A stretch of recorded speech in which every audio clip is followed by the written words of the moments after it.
Okay, before we get started, does everyone who's with us online hear us? Give me a wave. You have to wave that way. Actually, wave that way. Okay. Wave down. Okay, well, it seems as though we're connected, and that's a good thing. And everyone in the sanctuary, I'm assuming, sees and hears everything. There is a note here to suggest those of you on Zoom, you go to speaker view, and that should take care of all of those announcements. And finally, if there is a problem with the Zoom and any of the tech problems, speak up. We don't want to let those fester, and we'll deal with them on the spot. Dan, did you know that they changed the rules and you could even take your mask off? Oh, I am so glad. I actually did know that.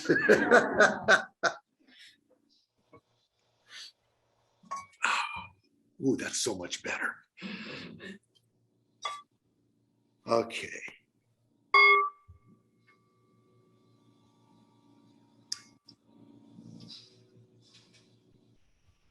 As I ring this bowl, let's relax into this common time and space, realizing that we do all need to be together.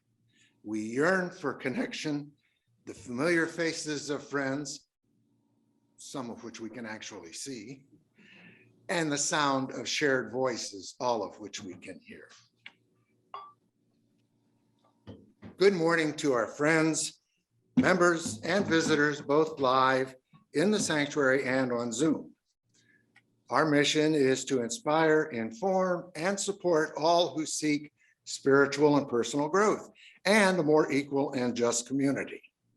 I'm Jan Sprinkle, worship leader today, joining Reverend Sue Browning for our service. I'd like to also welcome our guest pianist. You've already heard him some, Al Martinez. He'll be playing for our service today. Al came to our area a few years ago from New York, and he now regularly plays at 98 Cannon. He's weekly, I think, right? So we're so glad to have you here. Moving on to announcements. As we have in past weeks, we will keep safe practices and retain the offering basket in the lobby. And we encourage you to drop your offering or pledge into that basket. If you are with us on Zoom, please access the donate button on the website. And we are continuing, as Reverend Sue said, to relax our COVID protocols as our reopening task force feels is appropriate, so that speakers, Reverend Sue and I, can go without masks while at the mic. Also, acknowledgements of the heart will include live sharing at the mic when that comes up later in the service. I do have one announcement from Marilee. There is a joint Chestertown and Easton meeting, a small group conversation coming up in January. There will be more about this next week, but everybody should put on your calendar the January 12th and 16th as the starting dates for these small group conversations. This flyer will be out in the lobby. And you can also check with Marilee for more information. We will now move on to the chalice lighting.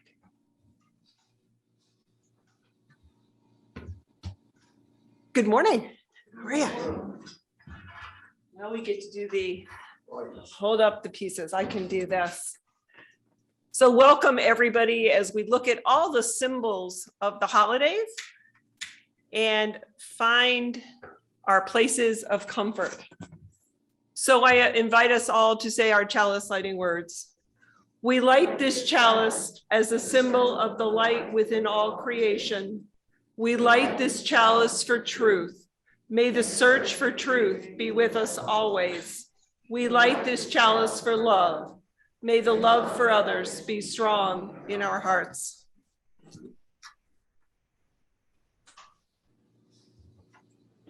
It is wet. Thank you.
Thank you, Al.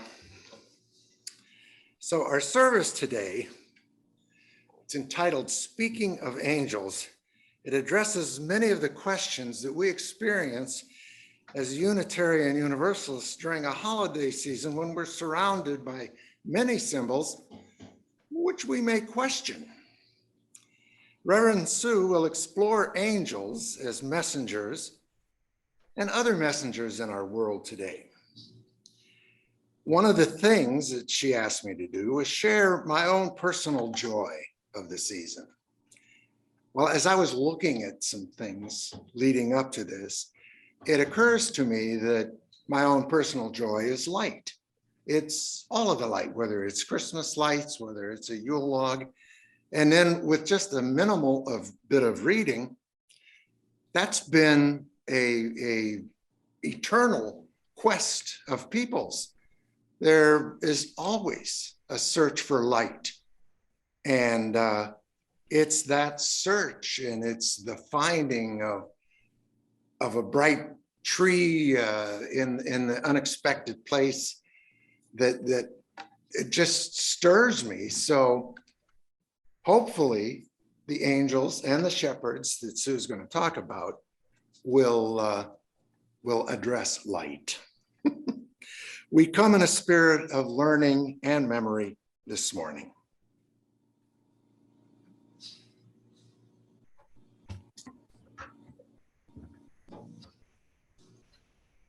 So how is my mic working? Am I good? Checking our online folks. Half of our online folks are probably in a room over there. There is other chairs here if anybody would like one, or we can move another chair into the back. We are going to now light the Hanukkah menorah and tell briefly the story of Hanukkah, because the symbols of the holidays, Unitarian Universalists, and I can take my mask off too. You forget. Unitarian Universalists draw from 6 sources. We draw from many sources for our places of inspiration. So you can probably sit down for just a minute before we get quite to that. I want to ask if there is anybody who grew up lighting menorahs that would like to come forward and help Jan and I recognize this is the first time I've lit a menorah without actually having somebody who knew the blessings in Hebrew. I have them written down if anybody wants to take the risks, but if not, Jan and I are ready to do that. Anyone have history there? So the lighting of the menorah, I think folks recognize tonight will be the 8th night of Hanukkah for those who celebrate. And I asked a question yesterday online does this congregation own a menorah? I thought I had seen one around, but wasn't sure. You send an email out and somebody goes, yes, we have one, but do we have candles? And I want to give gratitude to Pat Bjorky and her granddaughter, who at like 8 o'clock last night said, oh, Sue has an idea. Let's see. It turns out we do own a menorah. It has candles, and deep gratitude to Pat and her granddaughter. But the basic story is that there was a king in Syria, and he insisted that the Jewish people worship Greek gods rather than the one God they worshiped. And when the Jews refused to worship the Greek gods, the soldiers attacked the temple in Jerusalem and killed many. They stole holy objects, and they even stole the sacred lamp called the menorah that stood before the altar. The lamp's flame, which always burned brightly, went out, and that had never happened before. Special oil that was stored in small containers called cruces were always used to keep the flame alive, and the soldiers had dumped the oil all over the floor. So one old man, Mattathias, went to fight and take back the temple.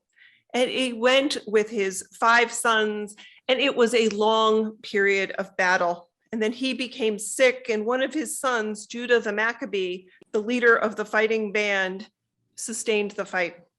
And eventually the temple was won back. But here's the thing, the lamp was still out, and for what they knew, there was not going to be enough oil. So as they cleaned up the temple, they restored the holy lamp. But with only one day's light, they went ahead and took the chance. They lit it, and for some reason, a reason we can't explain, the light burned for 8 days. So I am going to now ask Jan, we light first the shamash, which is the candle in the middle. And even though when you fill out, we're going to do that. We're going to take our time. We're all good. And then he'll take that candle off. And even though you fill the candles up from the right to the left, you light them from the left to the right. So as I read the blessings, Jan will light our Hanukkah. Blessed are you, source of all, who brings moments of holiness to our lives through the ritual of lighting the Hanukkah candles.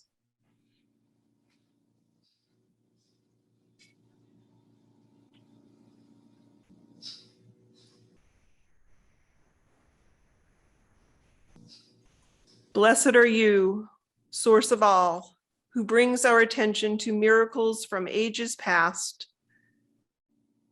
to this very moment.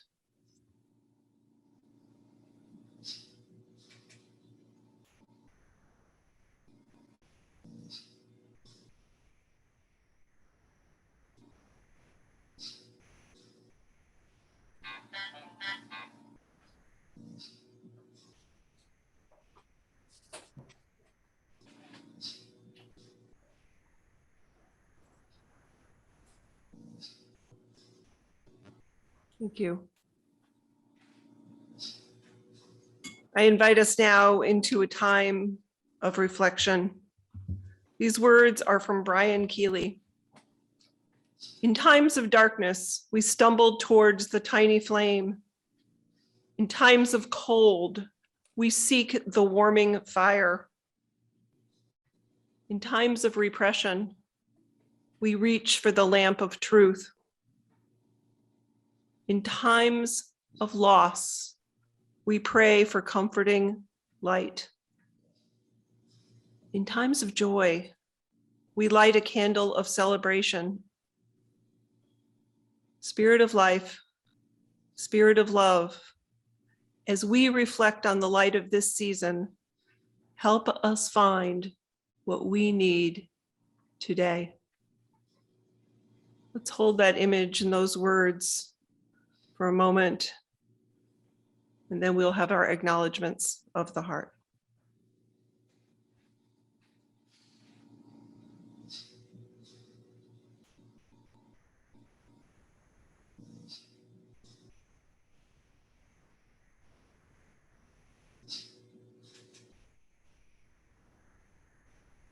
For the many sources in this season, we are grateful.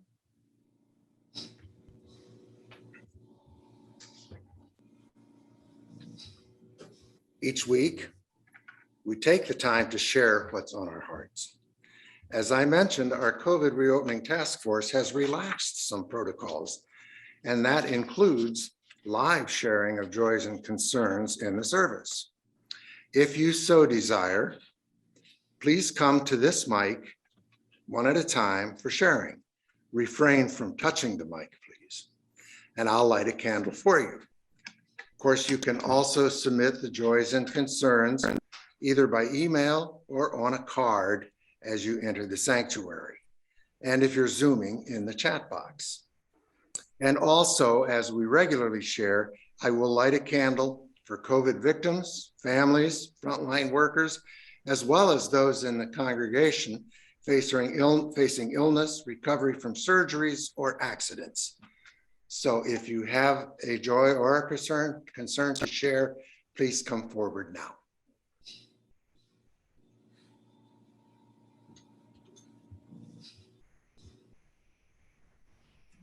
I'd like us all to hold our member Lynn Donahue close. Her husband Phil passed away just before Thanksgiving. And Lynn has, as many of us know, health challenges of her own, hasn't really been coming for a while, but let us hold her in our hearts.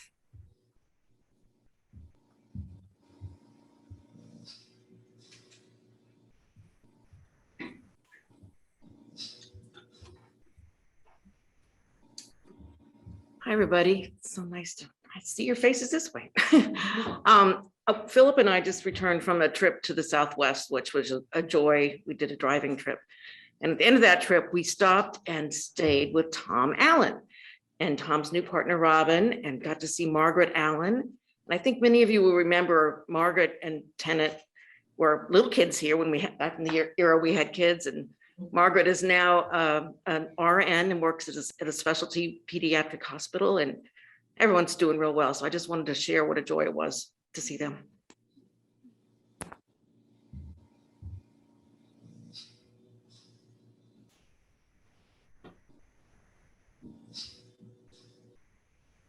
Jan talked about the joy of the lights at this time of year, and it reminded me of a special tree in the woods that's all around us, which is the beech trees. The young beech trees don't lose their leaves, but all through the winter in the right light, they look either rust colored or just a really bright, beautiful, I don't know, orangey rust. It's a joy, I think. But I really, before that, wanted to just remind you of Connie Schroth, who has had a really difficult summer and fall. Larry has, his health has been disintegrating, and I think it's been very difficult for her. So I just wanted, I knew everybody here cared a lot about her.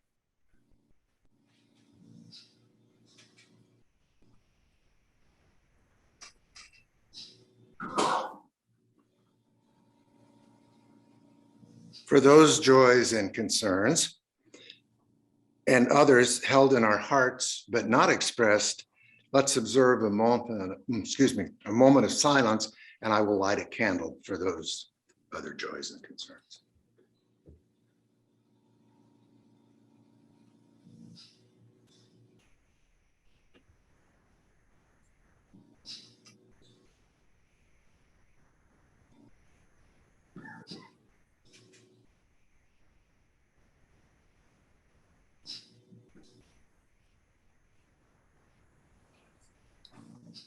Blessed be.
Thank you again. I will admit, I was a little uncertain what to think of today's topic, since angels are not exactly what I expect of the Unitarian Universalist take on Christmas. But I did some digging.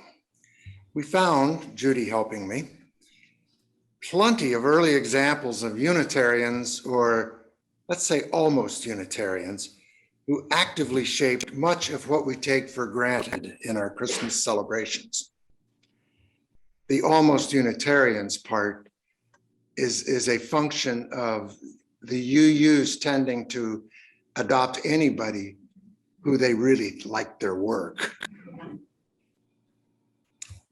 I was aware that many of our Christmas traditions grew out of a variety of winter celebrations, some of which even had pagan origins. A common theme of these celebrations, still obvious today, something I mentioned, is an emphasis on bringing light to a very dark time of the year. Think candles, wreaths, lights, trees. And the angels? Well, imagine the fear that the shepherds confronted by the heavenly host singing glory to God and showing the way to Jesus' birth by the star in the east. Well, that's more light. Well, I'm convinced that the light of the season and the messages from the angels, as Reverend Sue will tell us, is a story we can all benefit from.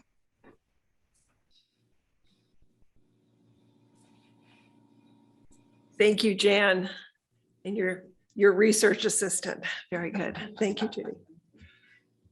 So many of the symbols of the season call us toward joy. The bells ringing, the angels singing, harps playing, images of celebration pointing toward new life and wonder. And then there's the secular symbols, the candy canes, the snowmen, Santa's inviting us towards something called joy or merriment.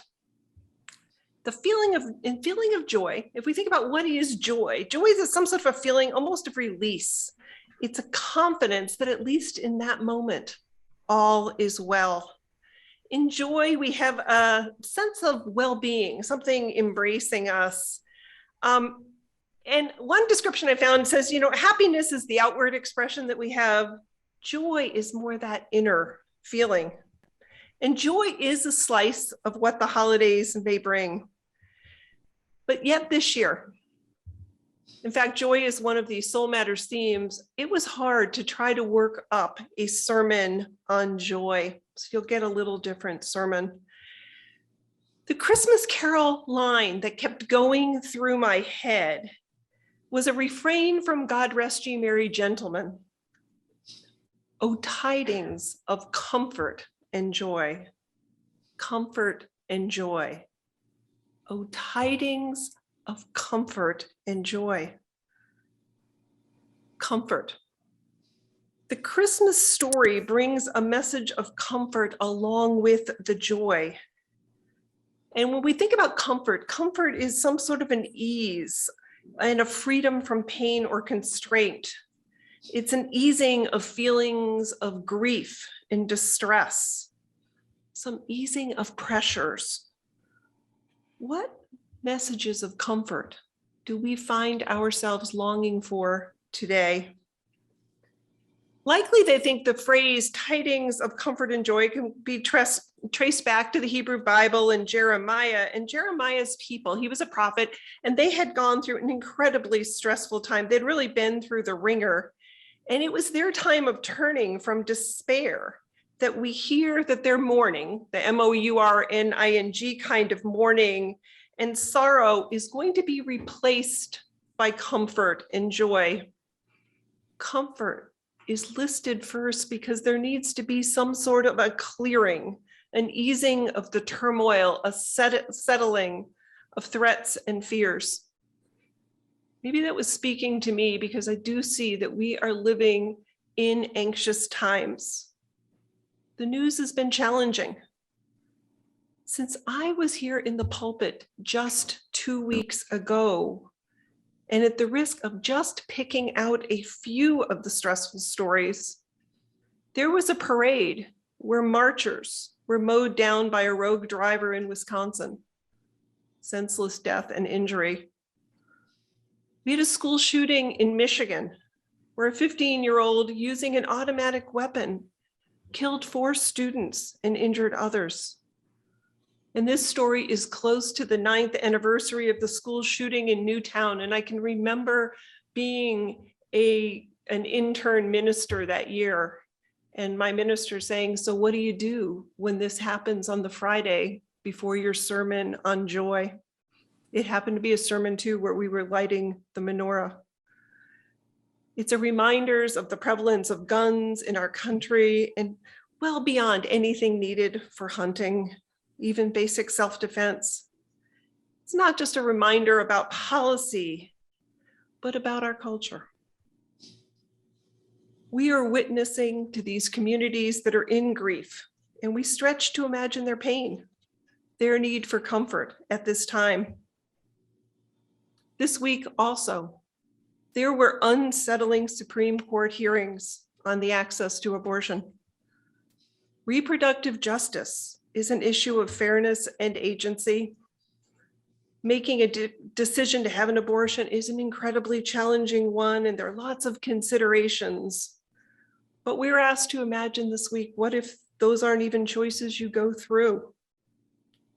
The mantra I learned long ago is that we need abortions to be safe, legal, and rare. But we do know that whatever happens, abortions are going to continue. What's at risk is safety and the acts of being criminalized. If the laws are changed, we know that will fall disproportionately to the poor and the underserved. These are anxious times as we wait, not that we all line up. I'm so aware that I am preaching a sermon at Christmas and mentioning guns, mentioning regulations.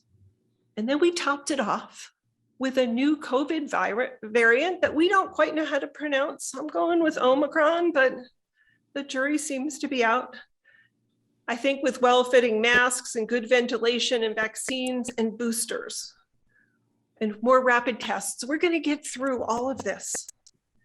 So I offer this from the pulpit not to be your CNN news station. I don't want to be an outpost, but I do think if we don't name not only the shared unsettling times, but all of your own personal struggles and places of both joy and sorrow, we can have the risk of celebrating a holiday and separating it from our being. I offer this to remind us of our need for comfort and our role as comforters of one another, especially at this time of year. So then I tried to come up with images, some images of comfort. One of the ones that I can imagine is you're in an emergency room or you've just had outpatient surgery and that aide comes and says, would you like a warm blanket? And then they say, would you like a second one? That easing of cold, that weight that you can settle in. Watching a fretting child settling in to nurse or enjoy a bottle. A dog nestling in at your feet after a stressful day or a lonely day. It's more than ringing bells and singing angels. This year, as I think of the images I'm drawn to, I'm really drawn to the images of shepherds in the Christmas story. When do shepherds provide comfort? And when do they need to receive comfort? Jan told parts of that story where they're trembling in the fields. And yet we know shepherds have a lot of responsibility. Shepherds back in the time in the biblical land lived close to the land, and they offer us an image of a humble life. They were often untarnished by the complexity of the busier communities, but that meant they also worked alone. They worked often in the cold or the heat, and they would guide their flock to water and food, to the pastures. These were jobs that were at the low end of the hierarchy, but they generally did earn wages from what we can tell. And when we see the images, we sometimes think of, little Little Boy Blue. We think of shepherds as generally young, and it's interesting that in cultures where there were shepherds, often it was the job that required the least physical strength, so it kept passing to the younger son. And in the communities, particularly living closer to the towns, it was a job that the young girls did as well. So shepherds with this responsibility to take care of a flock, to comfort the sheep, is a powerful image. They were in charge of both calming and protecting the flock. When I tried to picture the image of what a shepherd's role might be, I found a story about a modern day shepherd, a woman who acted as a shepherd. And the writing was called How to Study the Bible Through a Shepherd's Eyes. And the author, Margaret Feinberg, spent a whole lot of time out in the fields with shepherds and in wine countries. This is in modern times. And she shares this. Lynn, and the woman Lynn here is a shepherdess. I'll never forget the time Lynn led me to the upper field. We slid through a narrow gate, the sheep dotting the landscape like fluffy cotton balls. And then she started whispering. "Why are you whispering?" I asked. "Because at the sound of my voice, all the sheep will come running. Just watch." "Sheep, sheep, sheep," she called, and every sheep came toward her.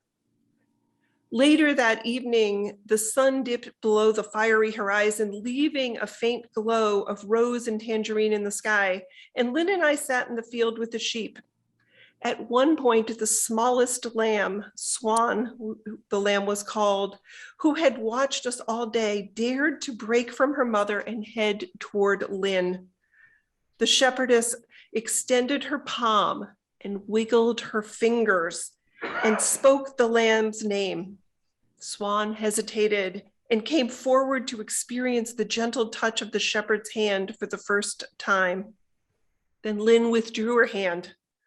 Swan stepped forward, wanting more, and with one swift arm move, the shepherd grabbed the lamb and held her, and Swan melted into Lynn's arms, enjoying the one-on-one moment with the shepherd. "Once they respond to my beckoning," she said, "I have them forever," she said as Swan rested her tiny head in the palm of Lynn's hand.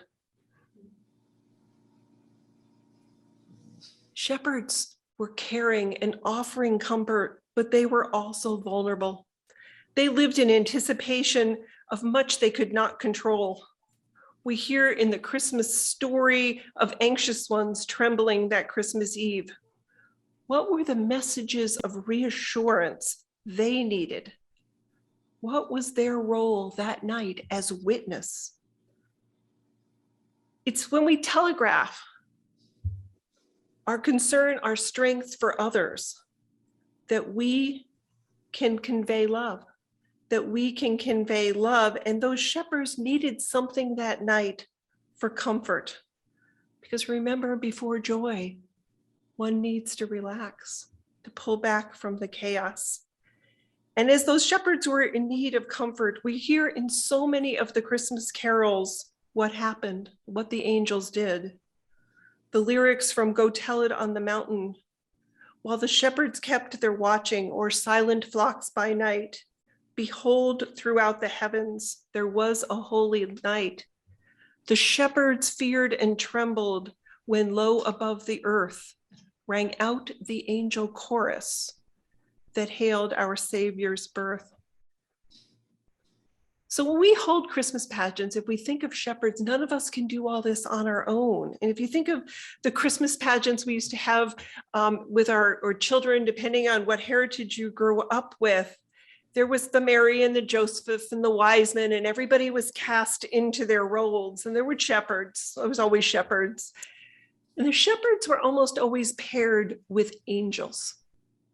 It's where you put a lot of little boys and girls at the time. And little girls often had the angels. They were often wearing white with the cardboard angels sticking out, the halo on top of our head. So that's one image we can have of what angels did. But the angels in the Christmas stories were way more than that. They were messengers, messengers from the God on high, bringing forth comfort as well as joy. They did that in their messaging. They were bringing news, and angels are messengers. A lot of angels and shepherds go on and have different parts of the stories. But in the Christmas story, we picture angels providing some spiritual energy of encouraging and even protecting the community. Shepherds take things real seriously. They track down every single one of those sheep if one is missing. They're diligent and they endure. But like all of us, sometimes some of us that do most of the comforting in the world need to be comforted. And I think it's sometimes harder to allow ourselves to be comforted than it is to be the one providing the comfort. So as our screens, whatever your screens are that they watch are filled with distressing news, where might you turn for comfort? Who needs our reassurance? When do we need reassurance? And that's my invitation as we go through this Christmas season. What are the images from Christmas? What are the symbols for you that provide what you need? Not everybody here is going to need comfort or be wanting comfort.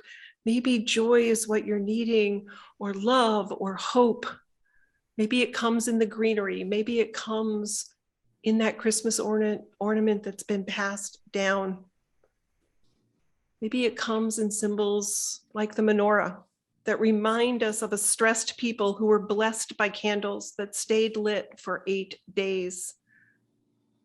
Maybe it's the images of stars pointing away, the beauty of a snowflake.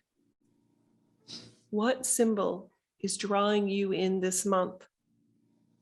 What are the lessons you might learn from one symbol this month? I leave you with that question. May it be so. Blessed be. We will have discussion in a minute, just so you know, the discussion question is going to be about your symbol that speaks to you this holiday.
Thanks again. Well, as Sue said, this is the chance for each of you to go a little bit deeper into today's message and give us a more personal touch to it. We will do this the same way we did the sharing. Come up to the mic and tell us what the symbols of the holiday are that you are connecting with for this holiday. And I ask you to be brief and we'll go from there. So come ahead.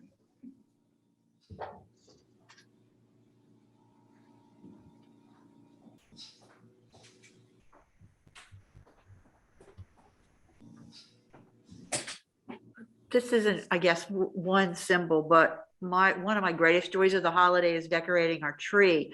It's solely for me. My husband appreciates it, but it's solely for me. And the reason that is because our ornaments are all symbolic. They are places that we have traveled. They are ornaments, some from my childhood, other ones have, my daughter's very good about giving us an ornament every year of our grandsons. And the other ones are just ornaments that our friends have given us. So I get to relive all that because I label all of them. So I know when I got them and where I got them and who gave them to me. So it's great joy for me. And those are the symbols that start the season for me.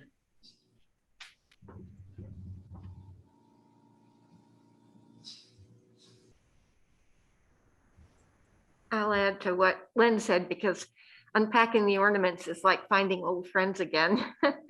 I've also old ones and handmade ones, and I make ornaments for my grandkids every year. And it just dawned on me, my oldest granddaughter just turned 21, so that's a lot of ornaments she's got.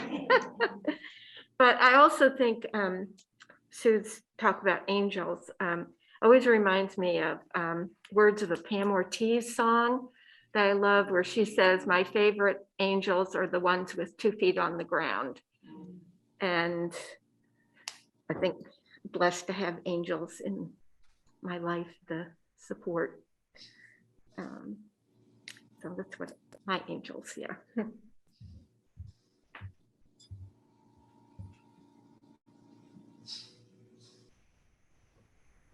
Mine isn't exactly a symbol either, but I have been getting back to my studio since my accident, and I have found, I mentioned a couple of weeks ago that my mom had, who's passed away, had come and helped me through some of the painful days. And she was a seamstress. And I found that I just have to go over to her sewing machine all the time. And I'm making things for Christmas. And there's something about fabric and thread that makes me think of all the women who came before us and all the things they stitched together and were never noticed or recognized. And I'm now looking at a lot of fiber art and thinking, how many women made beautiful creations just to keep us comfortable, and no one ever thanked them. So that's my symbol.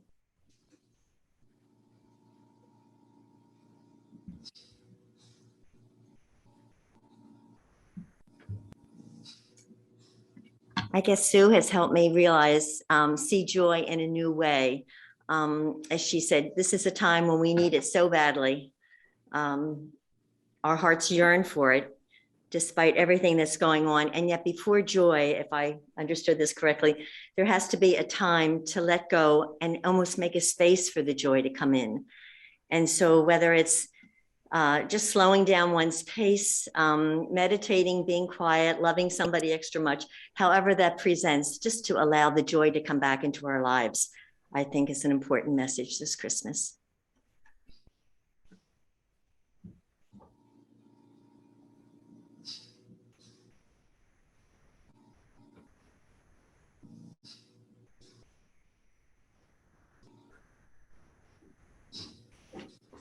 This is just, there was a message that came in on chat that I thought I should relay to all of you from Pat Bjorke. And she wanted you to know that the book Scouting the Divine, Searching for God in Wine, Wool, and Wild Honey by Margaret Feinberg was the book that Sue referenced.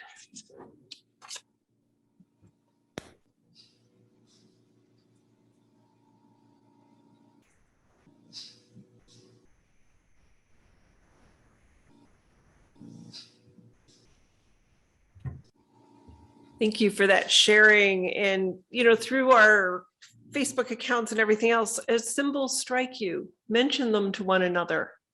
Use that as a place of deepening our places of connection. I'm going to offer our closing words, and then we are going to extinguish the chalice, which is actually still burning, but we're saving oil. We're just using a little tiny bit. There you go. But our closing words today are by Cheryl Block. As we go forward into the frightening, exhilarating, confusing, miraculous world, may we offer our comfort to the afflicted, our love to those who are lonely, and our wish for all to be safe. We extinguish our chalice, we extinguish this flame, but not the light of truth, the warmth of community, or the fire of commitment. These we carry in our hearts until we meet again. Technically burning.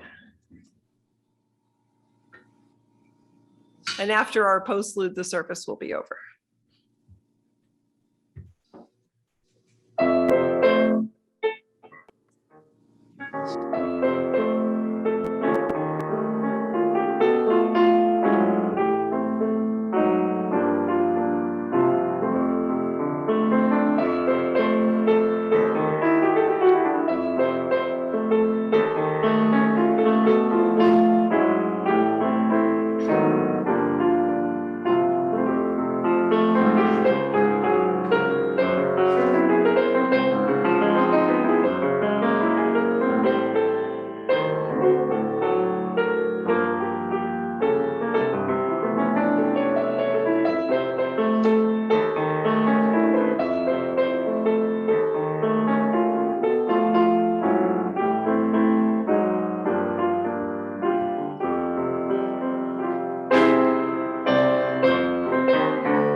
a great week.